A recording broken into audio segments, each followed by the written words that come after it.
At the heart of history, there are voices that have been silenced for centuries. Women, indigenous peoples, marginalized communities, they were there, they worked, resisted, dreamed. But for centuries, their presence was erased from books, omitted from lectures, and ignored in halls of power. This is a documentary about presence, about forced invisibility and the rebirth of voices. A journey from the 16th to the 21st century, where we discover how the roles of women and minorities evolved through shadow and light, silence and struggle. Invisibility in the 16th century. In the 16th century, a woman's role was defined by the home, marriage, and motherhood. She had no right to formal education, full inheritance, or the vote.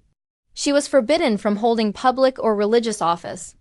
In Europe, the Catholic Church dictated moral rules and behavior, upholding a rigid patriarchal order. Silence was not a choice, it was imposed. It was the price of living in a world controlled by the few. Hidden resistance. Contrary to what many believe, silence did not mean total submission.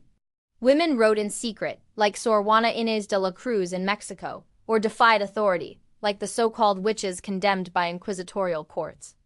Black and indigenous women preserved knowledge, traditions, and cultural resistance, from childbirth to cuisine, from dances to rituals.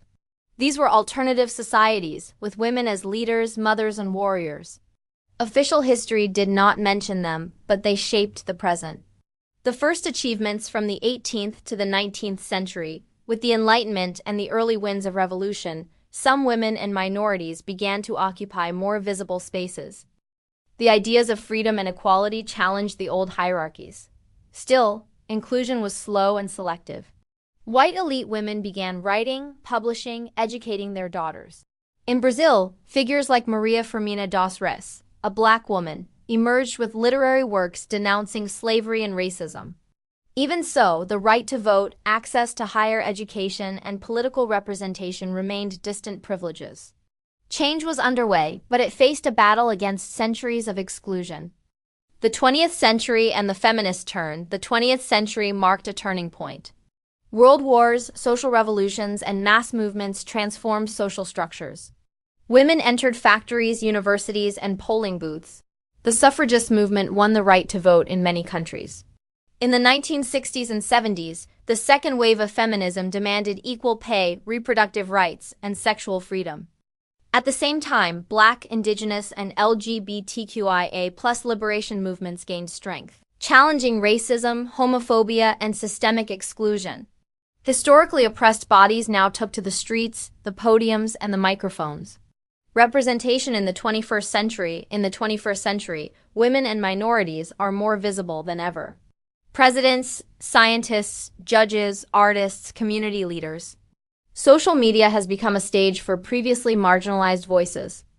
Hashtags like #MeToo, #BlackLivesMatter, and #Indigenous Voices expose abuses and demand justice. However, this visibility is not a guarantee of equity. Wage disparities, political underrepresentation, gender violence, and religious intolerance persist. The fight against structural racism, sexism, and homophobia remains a daily challenge. The difference now is that silence has been broken. The world is listening and must respond. Current challenges and the future. Despite the progress, the 21st century presents new challenges. Technology amplifies voices but also spreads hate speech. Fake news targets feminist and anti-racist gains. Minorities still face institutional violence, poverty, and marginalization. Yet, innovative leaders are emerging. Young Indigenous people in politics, Black women in science, trans people in the media. Intersectionality, the idea that race, gender, class, and sexuality intersect, is redefining social struggles. The future of equality depends on education, historical memory, and effective public policies. Inclusion is not charity, it is justice. The voice of the present history is not only what has passed. It's what we choose to tell. For centuries, women were footnotes. Indigenous people, a side comment. Black people, absent altogether. But now, with voice, camera, and space, the spotlight is shifting. This is the era of listening, of correction, of visibility.